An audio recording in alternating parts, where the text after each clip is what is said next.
السلام علیکم ورحمۃ اللہ وبرکاتہ۔ دوستوں، میں آپ لوگوں کے سامنے آج حضرت محمد صلی اللہ علیہ وسلم کا واقعہ سنانے جا رہا ہوں۔ ہمارے پیارے نبی صلی اللہ علیہ وسلم ملک عرب میں پیدا ہوئے۔ اسی سرزمین پر پہلے ہی انبیاء اکرام مبعوث ہوتے رہے۔ ہر نبی نے اپنے زمانے اور حالات کے مطابق شریعت کی باتیں بتائیں، لوگوں کو اللہ کی طرف بلایا، نیکی کی دعوت دی، برائی سے روکا۔ آخر میں ہمارے پیارے نبی صلی اللہ علیہ وسلم مبعوث ہوئے۔ آپ نے بھی وہی تعلیم دی جو سابق نبیوں نے دی۔ ہمارے پیارے نبی صلی اللہ علیہ وسلم 12 ربیع الاول بروز پیر صبح صادق کے وقت مکہ معظمہ میں پیدا ہوئے۔ بچہ کا نام محمد رکھا گیا۔ ایسا نام عرب میں کسی نے نہیں رکھا تھا۔ آپ صلی اللہ علیہ وسلم جس زمانہ میں پیدا ہوئے اسے عام الفیل کہا جاتا ہے۔ فیل کے معنی ہاتھی کے ہیں۔ یمن کا بادشاہ ابرہہ کعبہ پر حملہ کرنے کی غرض سے آیا تھا۔ فوج کے سپاہی ہاتھیوں پر سوار تھے۔ ابرہہ کا مقابلہ کسی نے نہیں کیا۔ خدا کا کرشمہ دیکھیے کہ اللہ نے ابرہہ کو پسپا کر دیا۔ اس کے بہت سے سپاہی ہلاک ہوئے۔ عرب میں دستور تھا کہ بچہ پیدا ہوتے ہی دایا کے حوالے کر دیا جاتا اور وہ اپنے گاؤں لے جا کر اپنی نگرانی میں پرورش کرتی۔ بچہ کھلی ہوا میں پرورش پاتا، تندرست اور توانا رہتا، صاف ستھری زبان سیکھتا، زبان میں فصاحت و بلاغت ہوتی۔ چنانچہ اسی روایتی دستور کے مطابق آپ صلی اللہ علیہ وسلم کو حلیمہ سعدیہ کے حوالے کیا گیا۔ جب آپ صلی اللہ علیہ وسلم کی عمر 6 سال کی ہوئی تو حلیمہ سعدیہ آپ صلی اللہ علیہ وسلم کو حضرت آمنہ رضی اللہ عنہا کے پاس لے آئی۔ کچھ عرصہ بعد حضرت آمنہ رضی اللہ عنہا کا انتقال ہو گیا۔ ماں کی شفقت سے محروم ہونے کے بعد آپ صلی اللہ علیہ وسلم کے دادا عبد المطلب نے پرورش کرنے کی ذمہ داری سنبھال لی۔ عبد المطلب آپ صلی اللہ علیہ وسلم کو پیار اور محبت کے ساتھ پرورش کرتے رہے۔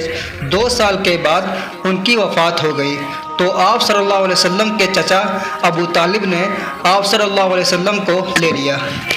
ہر طرح سے آپ صلی اللہ علیہ وسلم کا خیال رکھا اور آپ صلی اللہ علیہ وسلم کی نگرانی کرتے رہے۔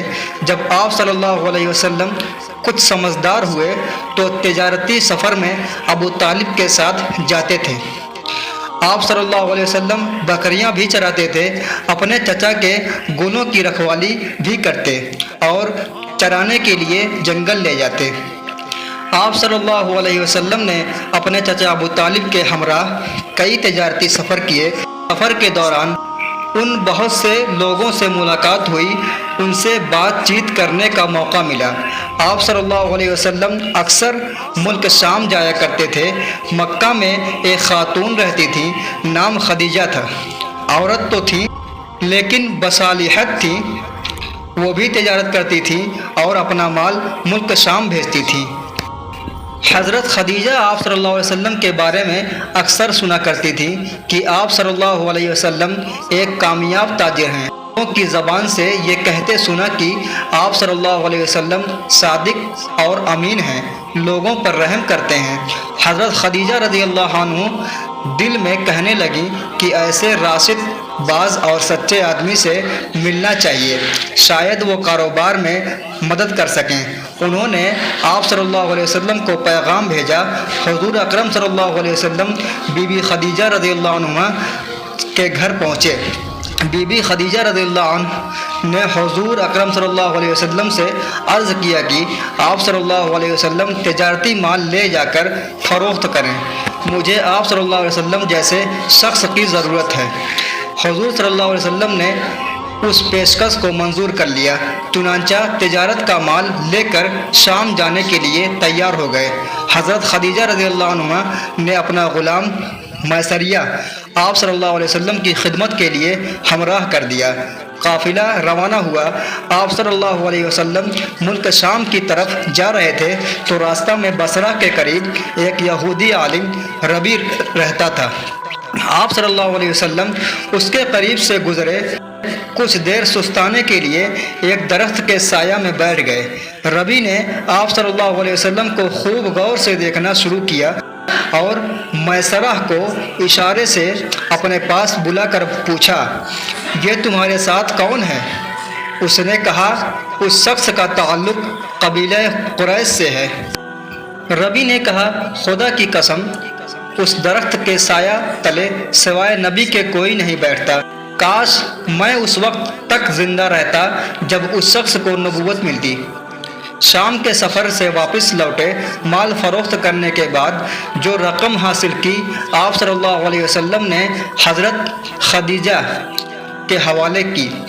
حضرت خدیجہ رضی اللہ عنہ نے میسرہ سے سفر میں پیش آنے والے حالات دریافت کیے اور آپ صلی اللہ علیہ وسلم کے بارے میں بھی پوچھا۔ میسرہ نے سفر کے دوران ان پیش آنے والے واقعات اور آپ صلی اللہ علیہ وسلم کے صالح کردار کے بارے میں سب کچھ تفصیل سے بتایا۔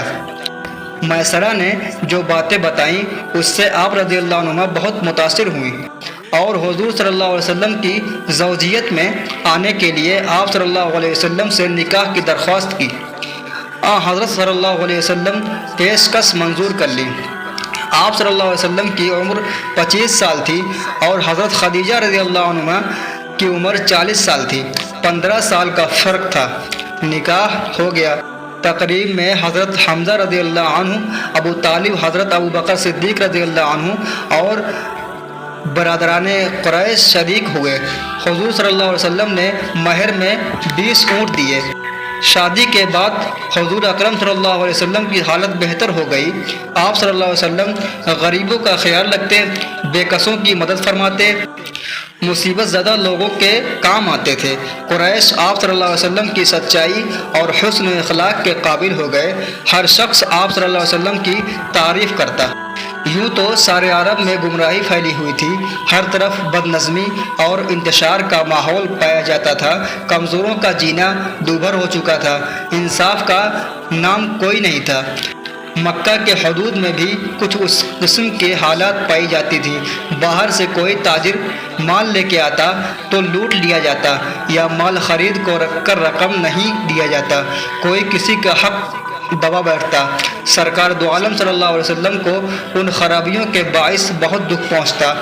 مکہ کے سنجیدہ اور انصاف پسند لوگوں نے حلف الفضول کے نام سے ایک انجمن کی بنیاد رکھی، جس کا مقصد یہ تھا ہر اس مظلوم کی حمایت کی جائے جو شہر مکہ کے حدود میں پایا جائے، خواہ وہ وہیں کا باشندہ ہو یا اجنبی۔ رسول صلی اللہ علیہ وسلم نے اس عمل کو بہت پسند کیا۔ یہ تو سبھی جانتے ہیں کہ آج سے بوسیدہ ہو جاتی تو مرمت کرنے کی ضرورت پیش آتی تھی۔ جب سرکار دو عالم صلی اللہ علیہ وسلم کی عمر مبارک 35 سال تھی تو ایک مرتبہ پھر ضرورت پیش آئی تو تعمیر کا کام شروع ہوا۔ کام تو مکمل ہو چکا، صرف سنگ اسود رکھنے کی باری آئی۔ سنگ اسود رکھنا ہر شخص کے لیے ایک اعلیٰ آزار تھا۔ سرداروں میں سے ہر شخص یہ چاہتا تھا کہ یہ سعادت اس کے حصے میں آئے۔ اس کے لیے لڑائی جھگڑا کی نبوت آ چکی تھی۔ بعد میں اتفاق رائے سے یہ بات منظور ہوئی کہ اگلے روز صبح سویرے سب سے پہلے جو شخص صحن کعبہ میں داخل ہوگا وہ جو فیصلہ کرے گا ہم مال لیں گے۔ دوسری صبح سرکار دو عالم صلی اللہ علیہ وسلم کو صحن کعبہ کی طرف آتے ہوئے دیکھ کر سب نے یہ آواز ہو کر کہا، صادق آ گئے، امین آ گئے۔ سرداروں نے فیصلہ کرنے کا اختیار آپ صلی اللہ علیہ وسلم کو دیا۔ آپ صلی اللہ علیہ وسلم ثالث مقرر ہوئے۔ آپ صلی اللہ علیہ وسلم نے ایک چادر منگوائی۔ درمیان میں آپ صلی اللہ علیہ وسلم نے اپنے مبارک ہاتھوں سے سنگ اسود رکھا۔ اس کے کونے سرداروں سے پکڑا کر حجر اسود کو خانہ کعبہ تک لے گئے، اس کی جگہ پر رکھ دیا۔ رسول اکرم صلی اللہ علیہ وسلم کا ہر لمحہ اور ہر وقت عبادت الہی میں گزر رہا تھا۔ آپ صلی اللہ علیہ وسلم ہر کام اللہ کی مرضی کے مطابق کرتے تھے۔ ایک مرتبہ کسی صحابی نے حضرت عائشہ رضی اللہ عنہ سے دریافت کیا کہ حضرت صلی اللہ علیہ وسلم کے بارے میں کچھ فرمائیں۔ حضرت عائشہ رضی اللہ عنہ فرمایا، آپ صلی اللہ علیہ وسلم کی زبان پر ہر لمحہ اللہ کا ذکر رہتا تھا۔ مکہ معظمہ سے 3 میل کے فاصلہ پر ایک پہاڑ ہے، یہاں ایک غار ہے، یہ جگہ بالکل سنسان ہے، یہ غار حرا کے نام سے مشہور ہے۔ اللہ کے رسول صلی اللہ علیہ وسلم کئی دن تک اس غار میں گزارتے، اللہ کا ذکر کرتے اور عبادت میں مصروف رہتے۔ آپ صلی اللہ علیہ وسلم ذکر الہی میں مشغول تھے کہ اچانک ایک نورانی جسم نمودار ہوا۔ یہ جبرائیل علیہ السلام تھے۔ فرشتے نے کہا پڑھ۔ آپ صلی اللہ علیہ وسلم نے کوئی خیال نہیں کیا، ایسا معلوم ہوتا تھا کہ کوئی آپ صلی اللہ علیہ وسلم کو پوری قوت سے دبا رہا ہے۔ پھر آواز آئی پڑھ۔ آپ صلی اللہ علیہ وسلم نے فرمایا میں کیا پڑھوں؟ جواب ملا پڑھے اپنے رب کے نام سے جس نے کائنات کو پیدا کیا اور انسان کو خون کے لوتھڑے سے پیدا کیا۔ پڑھیے آپ کا رب بڑا کریم ہے جس نے قلم کے ذریعہ تعلیم دی، انسان کو وہ علم دیا جو وہ نہیں جانتا تھا۔ یہ پہلی وحی تھی جو آپ پر نازل ہوئی۔ آپ صلی اللہ علیہ وسلم منصب رسالت پر فائز ہوئے۔ اللہ کے رسول گھر تشریف لائے۔ حضرت خدیجہ رضی اللہ عنہ سے غار حرا میں جو کچھ ہوا آپ نے بتایا۔ حضرت خدیجہ رضی اللہ عنہ نے جیسے ہی آپ صلی اللہ علیہ وسلم کی زبان مبارک سے سنا فوراً ایمان لے آئیں اور فرمایا خدا کی قسم اللہ آپ صلی اللہ علیہ وسلم کو کبھی رنجیدہ نہیں کرے گا۔ آپ رشتہ داروں کے کام آتے ہیں، سچ بولتے ہیں، بے کسوں کی مدد کرتے ہیں، ناداروں کا خیال رکھتے ہیں، مہمان کی تواضع کرتے ہیں اور نیک کاموں میں ہاتھ بٹاتے ہیں، بے ہودہ بات نہیں کرتے۔ حضرت خدیجہ رضی اللہ عنہ آپ صلی اللہ علیہ وسلم کو اپنے بھائی ورقہ بن نوفل کے پاس لے گئیں اور واقعہ بیان کیا۔ وہ الہامی کتابوں کے عالم تھے۔ پکار اٹھے پاک ہے پاک، محمد صلی اللہ علیہ وسلم پیغمبر ہیں، پریشان نہ ہو۔ حضرت خدیجہ البقری رضی اللہ عنہ، حضرت علی رضی اللہ عنہ، حضرت زید بن حارث رضی اللہ عنہ جو آپ صلی اللہ علیہ وسلم کے غلام تھے، اور دیرینہ رفیق حضرت ابو بکر صدیق رضی اللہ عنہ آپ صلی اللہ علیہ وسلم پر ایمان لے آئے اور آپ صلی اللہ علیہ وسلم کی نبوت کی تصدیق کی۔ حضرت ابو بکر صدیق رضی اللہ عنہ اپنے زیر و اثر حلقہ کے لوگوں کو بھی دائرہ اسلام میں لے آئے۔ حضرت زبیر رضی اللہ عنہ، حضرت عبد الرحمن رضی اللہ بن عوف رضی اللہ عنہ، حضرت سعد بن وقاص اور حضرت طلحہ رضی اللہ عنہ شامل تھے۔ ایمان لانے والوں میں اضافہ ہی ہو رہا تھا، حتیٰ کہ مسلمانوں کی تعداد 30 سے بڑھ گئی۔ تبلیغ کا سلسلہ جاری رہا۔ حضرت ارقم رضی اللہ عنہ کے گھر کو مرکز بنا لیا۔ 3 برس تک اشاعت اسلام کا کام خفیہ طور پر جاری رہا۔ اس کے بعد پھر اللہ نے حکم دیا اور اپنے قریبی رشتہ داروں کو ڈراتے رہے۔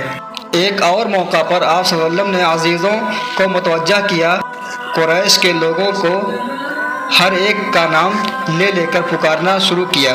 جب سب جمع ہو گئے تو آپ صلی اللہ علیہ وسلم نے ارشاد فرمایا لوگوں اگر میں تم سے یہ کہوں کہ اس پہاڑ کے پیچھے ایک مسلح لشکر جمع ہے اور تم پر حملہ کرنے والا ہے، کیا مجھے سچا سمجھو گے؟